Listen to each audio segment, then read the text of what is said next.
Kesan mistis dan sosok jawara, itulah yang mungkin terbersit di pikiran kita jika mendengar Banten.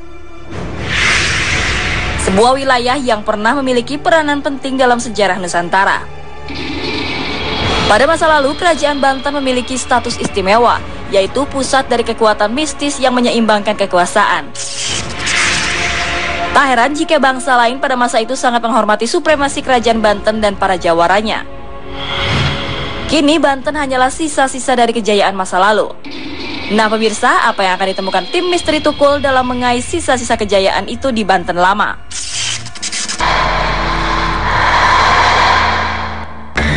Wow. Wow, hah? Ini, aduh, ini sedikit angka nggak nih Mas nih? Ini luar biasa sekali kalau dari penglihatan saya, ini sejarah yang sangat tak ternilai, nilainya itu sangat tinggi sekali. Tapi kalau dari Mbak Arya gimana? Di sini sih kalau misalkan saya lihat ya Mas Tukul, sebenarnya dulu ada, nggak tahu nih, auranya ada Nyaman, banyak. Positif, negatif? Sebenarnya positif, sebenarnya positif. Cuman dulu ada satu tragedi yang ada residual energinya dari sosok itu masih banyak yang ada di sini Mas. Jadi kayak semua menyampaikan sesuatu, cuman masih belum kesampaian gitu loh Mas, belum sempat menyampaikan gitu loh. Saya seperti biasa saya ditemani oleh Ria Winata dan Anneke Caroline. Nah, di sini kita berada di Keraton Kaibon, Kaibon, Banten. Yang konon identik dengan kota Banten, mesti ada suara gitu. Ini bisa joget kayak ini Mas. Ini kita tengok aja ya. Boleh, yuk kita tengok. Kita lihat. Wow.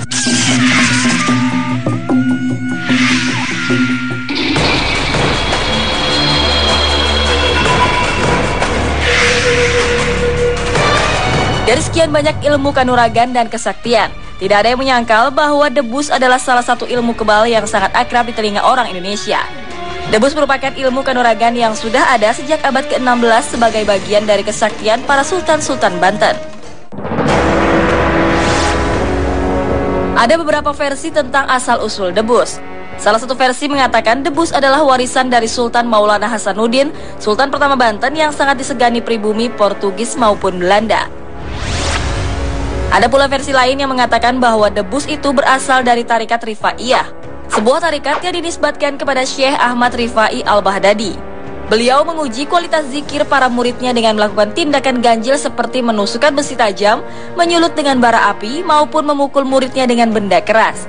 Jika muridnya masih berteriak kesakitan, hal itu merupakan bukti bahwa kehusuan berzikir belum sempurna.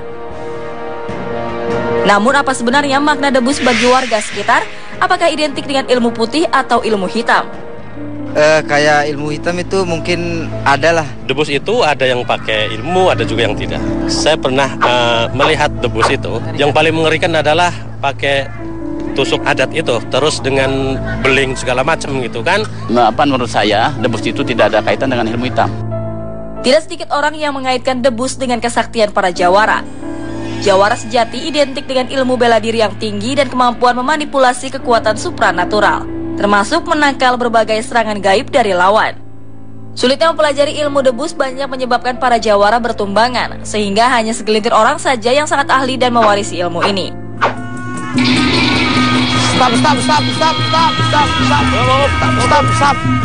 Stop. Aduh, tepuk tangan semuanya dong. Aduh, luar biasa sekali nih. Nih Pak, kenalan dulu Pak. Aduh Nancep loh. Aduh nancep ya. Kesana apa namanya ini? Permainan debus. Debus. Mbak Ria tadi bener yang digambarin Jadi debus. ya, debus. Barang-barang tajam atau sesuatu yang tajam itu nggak bisa ngelukain yang itu sebenarnya ya. Kalau boleh nanya ya Mas Tukul ya. Boleh.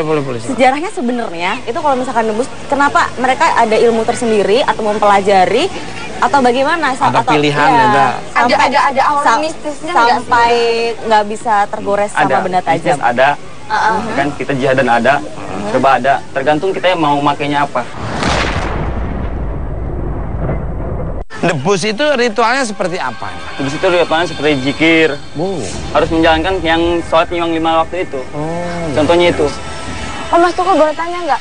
Ini debus ini termasuk ilmu hitam atau ilmu putih nih maksudnya? Kalau ilmu sebenarnya ilmu putih, tergantung yang kita pakai. Ada yang makainya buat jahat, ada juga kan. Kalau kita ya khusus. Cuman kalau misalkan untuk kejahatan, mereka punya ritual sendiri yang berbeda ya? Yang berbeda. Biasanya seperti apa? Ada yang tahu nggak kalau ritual yang ada yang pakai yang berbeda ya? Ada yang pakai menyan itu yang ngobong, muja-muja gede, konteks tidak ada.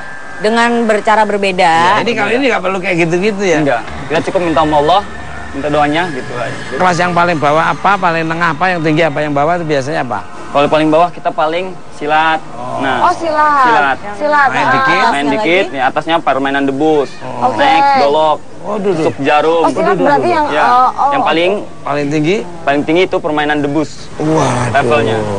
luar biasa sekali. Jadi ada kelas-kelasnya apa Ada biasa? kelas-kelas. Kalau gitu terima kasih Bapak ya. Dilanjut lagi musiknya. Terima kasih Pak. Sukses selalu ya. Sukses selalu. Terima kasih. Ya. Kita akan mengeksplor tempat lagi, silakan. Nah, pemirsa Mr. Tukul jalan-jalan dimanapun Anda berada. Tempat apa lagi yang saya akan eksplor bersama Mbak Anake dan Ria Winata? telusur semuanya Betul. ya, Mas, ya. Yang ada hubungan dengan debu juga. Betul. Itu sekali. terus. Mr. Tukul jalan.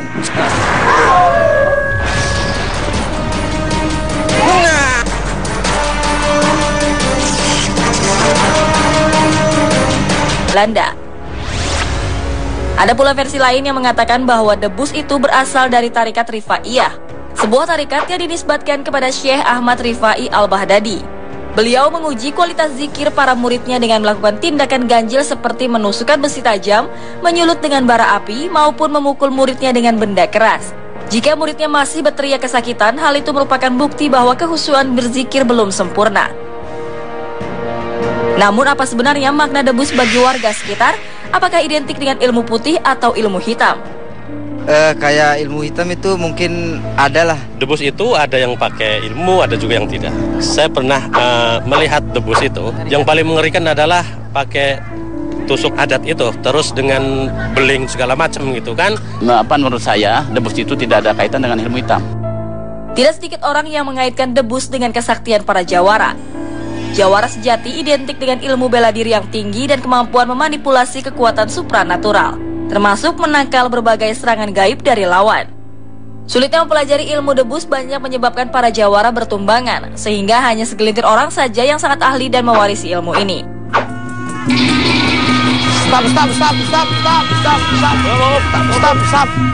Stop. Aduh, tepuk tangan untuk semuanya dong. Aduh, luar biasa sekali nih. Nih Pak, kenalan dulu Pak. Aduh. Aduh nancep loh. Aduh. Nancep loh. Sampaikan gitu loh Mas, belum sempat menyampaikan gitu loh. Saya seperti biasa saya ditemani oleh Ria Winata dan Anake, Caroline, nah, di sini kita berada di Keraton Kaibon, Kaibon, Banten. Banten. Yang konon identik dengan kota Banten mesti ada suara gitu. Ini bisa joget ya ini Mas. Nah, ini kita tengok aja ya. Boleh, yuk kita tengok. Kita lihat. Wow.